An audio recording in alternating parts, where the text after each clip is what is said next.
Assalamualaikum warahmatullahi wabarakatuh. Kembali lagi ya anak-anak ustazah. Kita sekarang belajar tematik subtema 3, pembelajaran 4, 5, dan 6. Tapi sebetulnya pembelajaran ini kita hanya mengulang-ulang kembali ya nak.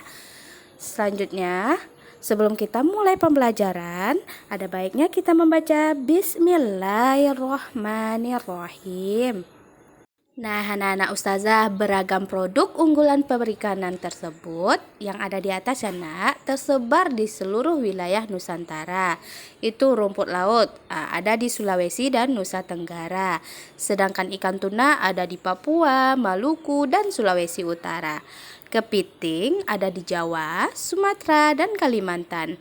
Dan udang ada di Sumatera dan Jawa Barat. Itu adalah bentuk industri perikanan yang tersebar di Nusantara. Indonesia negara agraris. Hasil pertanian atau perkebunan Indonesia ada kelapa sawit, beras, jagung, cengkeh, tembakau, teh, karet, kopi, dan tebu.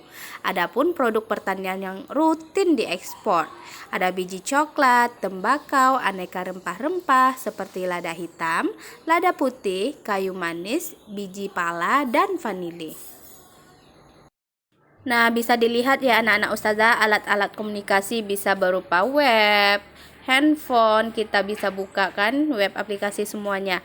Jaringan komunikasi ini akan memudahkan berbagai transaksi ekonomi, menyangkut permintaan dan penyediaan barang ekonomis antar daerah dan antar pulau. Jaringan komunikasi juga membantu terbentuknya kesatuan bangsa karena memudahkan hubungan antar suku yang berada di tempat terpisah. Adapun pemenuhan kebutuhan barang didistribusikan melalui jaringan transportasi. Berarti melalui darat ya nak. Yang tadi melalui via komunikasi. Pemerintah membangun sistem transportasi udara yang lebih baik untuk mempermudah dan mempercepat perpindahan manusia dan barang.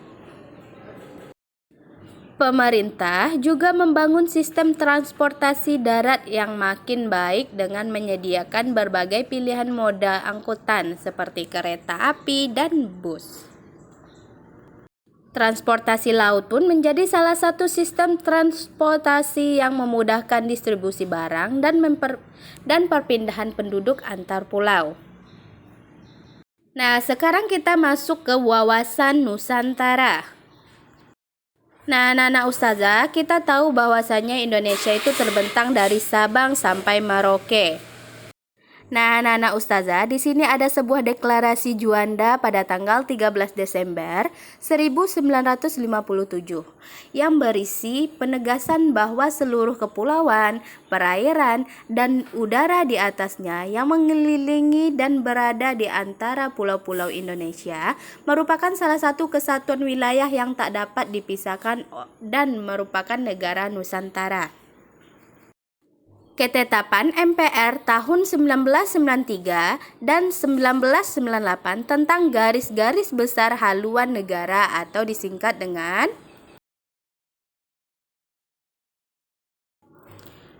Wawasan Nusantara adalah cara pandang dan sikap bangsa Indonesia mengenai diri dan lingkungannya dengan mengutamakan persatuan dan kesatuan bangsa serta kesatuan wilayah dalam menyelenggarakan kehidupan masyarakat, berbangsa, dan bernegara untuk mencapai tujuan nasional. Dalam pembangunan nasional, wawasan Nusantara mencakup perwujudan Kepulauan Nusantara sebagai salah satu kesatuan politik, sosial dan budaya, ekonomi, serta pertahanan dan keamanan. Yang pertama, semua kekayaan yang terdapat di wilayah Nusantara merupakan modal dan milik bersama bangsa. Kesatuan untuk keperluan hidup sehari-hari harus tersedia merata di seluruh wilayah tanah air. Yang kedua, tingkat perkembangan ekonomi haruslah seimbang dan untuk seluruh wilayah di Indonesia, tanpa meninggalkan ciri khas yang dimiliki oleh setiap daerah dalam upaya pengembangan kehidupan ekonominya. Dan yang ketiga, kehidupan perekonomian di seluruh wilayah Nusantara merupakan salah satu kesatuan ekonomi yang diselenggarakan sebagai usaha bersama atas asas kekeluargaan dan ditunjukkan bagi sebesar-besarnya kemakmuran rakyat. Pembelajaran 5. Nah, baik anak-anak ustazah, bisa diperhatikan gambar yang ada pada video ini. Yang pertama itu adalah gambar hutan yang sedang dibakar. Nah, seulah dari gambar hutan yang dibakar itu, lihat pada gambar yang kedua. Hewan-hewan yang ada di hutan itu pada keluar semuanya ya nak, karena ada pembakaran lahan hutan. Nah, di sini kita akan mempelajari tentang pengaruh kegiatan manusia terhadap keseimbangan ekosistem. Yang di sini ada faktor alami dan faktor manusia. Nah, di sini kita lihat dari faktor alami atau alam ya nak. Yang pertama ada letusan gunung berapi. Yang kedua ada banjir. Yang ketiga tanah longsor. Dan yang keempat ada kebakaran hutan. Dan kita tahu sekarang di tahun ini semua di negara kita di Indonesia ada banyak bencana. Mudah-mudahan kita selalu berdoa kepada Allah agar kita dan semua bangsa yang ada di Indonesia terhindar dari mara bahaya ya nak. Amin ya robbal alamin. Nah, yang tadi karena faktor alami, sekarang faktor manusia. Terdapat beberapa kegiatan manusia yang secara langsung mempengaruhi keseimbangan ekosistem. Yang pertama, penebangan hutan secara liar. Karena penebangan hutan secara liar itu mengakibatkan longsor ya nak. Nggak boleh seperti itu. Dan yang kedua ada pembakaran hutan. Nah, banyak sekali ya biasanya. Kita dulu juga pernah merasakan itu tentang pembakaran hutan. Jadinya kita selalu ke sekolah menggunakan masker karena kabut asap yang begitu hitam membuat paru-paru kita menjadi rusak. Dan yang ketiga pemburuan hewan. Nah, sekarang banyak hewan-hewan yang langka sedang dicari oleh pemburu liar seperti macan, singa.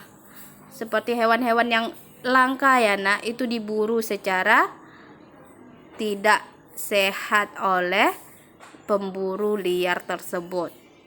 Dan selanjutnya pembuangan sampah sembarangan. Nah, ini yang biasa terjadi. Anak-anak ustazah ingatkan kembali. Jika anak-anak ustazah ingin membuang sampah, tolong buang ke tempatnya, yaitu tempat sampah. Jangan buang sembarangan, apalagi kalau kita buang ke sungai, nanti sungainya tersumbat dan melimpah banjir. Itu kesalahan siapa? Kesalahan dari diri kita sendiri karena kita tidak bisa merawat lingkungan kita. Jadi timbullah banjir seperti itu ya nak. Nah, kedepannya anak-anak ustazah kalau ingin buang sampah ataupun yang lainnya mohon dilakukan pada tempatnya, jangan sembarang-sembarang buang ya nak. Pembelajaran 6. Nah, usaha manusia dalam memelihara ekosistem. Manusia dianugerahi kemampuan berpikir untuk memanfaatkan alam sekitarnya guna memenuhi kebutuhan hidup. Nah, banyak kegiatan manusia justru mengganggu keseimbangan ekosistem yang bersifat permanen, seperti beberapa komponen ekosistem tak mampu bertahan. Nah, contohnya pada gambar ini, nelayan yang melakukan pengeboman pada saat penangkapan ikan. Selanjutnya, kegiatan industri yang membuang limbah beracun ke beberapa ekosistem air tawar seperti danau, sungai, atau kolam-kolam. Nah, banyak pabrik-pabrik ya nak yang membuang sampah limbah beracun itu ke sungai. Jadi, efeknya akan mematikan hewan-hewan yang ada di dalam sungai dan sebagainya. Nah, manusia membuang sampah rumah tangga ke sungai yang akibatnya tercemarnya air dan berkurangnya sumber air bersih. Cara untuk memulihkan keseimbangan ekosistem. Yang pertama, hindari penebangan hutan secara liar. Yang kedua, mengurangi penggunaan bahan kimia buatan dalam kegiatan perekonomian. Selanjutnya, menangkap ikan dengan alat dan cara yang tidak merusak ekosistem. Hindari penggunaan jaringan pukat harimau dan menghindari penggunaan bahan peledak. Nah, di sini ada Suaka Marga Satwa, Cagar Alam, Taman Nasional. Menanam pohon sebanyak-banyaknya dan membuat lebih banyak taman terbuka untuk serapan air. Yang selanjutnya, memanfaatkan sampah rumah tangga untuk dibuat kompos. Yang ketiga, mengurangi sampah plastik. Selanjutnya, melakukan daur ulang dan menghindari penggunaan alat-alat rumah tangga sekali pakai.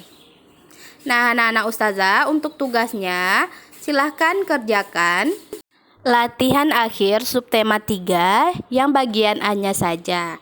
Mungkin hanya itu yang bisa dapat ustazah jelaskan untuk pembelajaran kita di tema 5 ini. Ustazah harap anak-anak ustazah paham. Langsung dibuat di buku latihannya aja ya nak. Jawabannya aja ustazah akhiri. Assalamualaikum warahmatullahi wabarakatuh.